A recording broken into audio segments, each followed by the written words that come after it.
باب الوتر. عن عبد الله بن عمر رضي الله عنهما قال: سأل رجل النبي صلى الله عليه وسلم وهو على المنبر: ما ترى في صلاة الليل؟ قال: مثنى مثنى، فإذا خشي أحدكم الصبح صلى واحدة فأوترت له ما صلى، وأنه كان يقول: اجعلوا آخر صلاتكم بالليل وترا. یہ ایک نئے باب کا آغاز ہوتا ہے، وطر کا بیان، باب الوطر، وطر کا بیان. اور جو پہلی حدیث ذکر ہوئی ہے اس کا موضوع یہ ہے کہ رات کی جو نماز ہے، قیام اللیل ہے، اس کی کیفیت کیا ہے اور وطر کی کیفیت کیا ہے.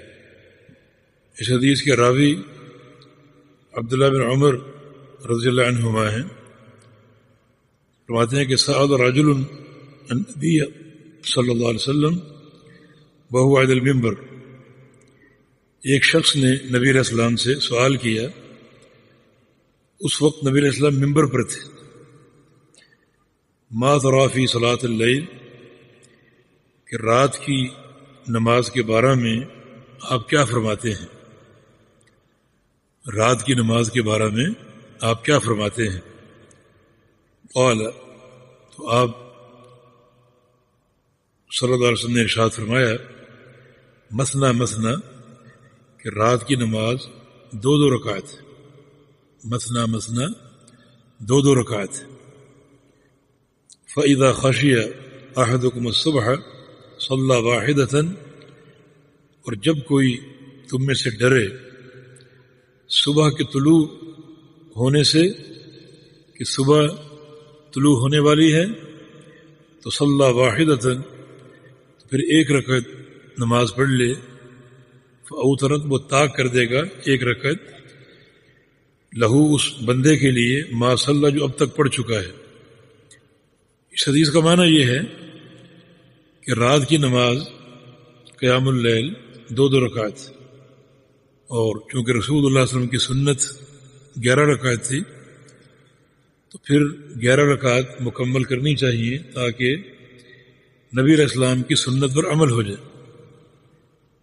لیکن بعض اوقات ایسا ہوتا ہے کہ انسان دیر سے بیدار ہوتا ہے اور صبح طلوع ہونے کا خدشہ ہوتا ہے، تو وہ اپنی نماز شروع کر دے، 2 رکعت پڑھے، پھر 2 رکعت پڑھے، پھر 2 رکعت پڑھے.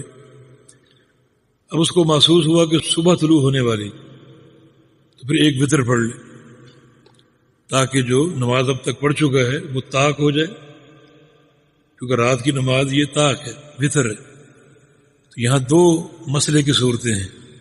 ایک وہ شخص جس کے پاس کافی ٹائم ہے تو وہ سنت کی اتباع کرے، اور جو تعداد رسول اللہ صلی اللہ علیہ وسلم کی تھی اس تعداد کی پیروی کرے، اور وہ 11 رکعت، 2 کر کے 11 رکعت، اور آخر میں 1 رکعت وطر.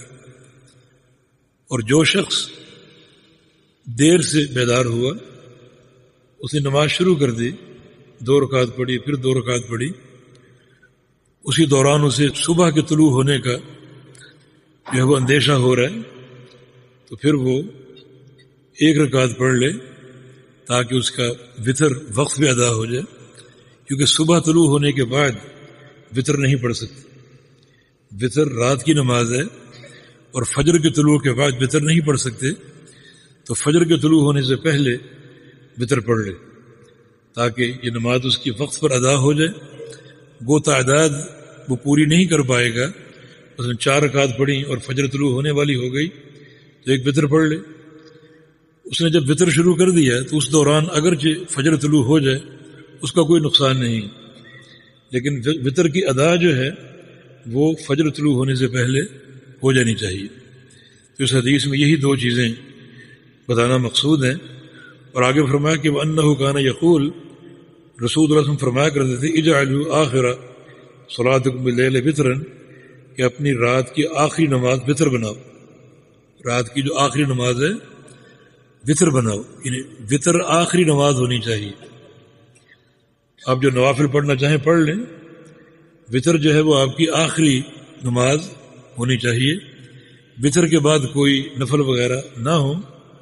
پھر سورج جب صبح طلوع ہو جائے تو پھر آپ صبح کی سنتیں پڑھیں، صبح کے فرض پڑھیں، لیکن رات کی آخری نماز وطر ہونی چاہیے.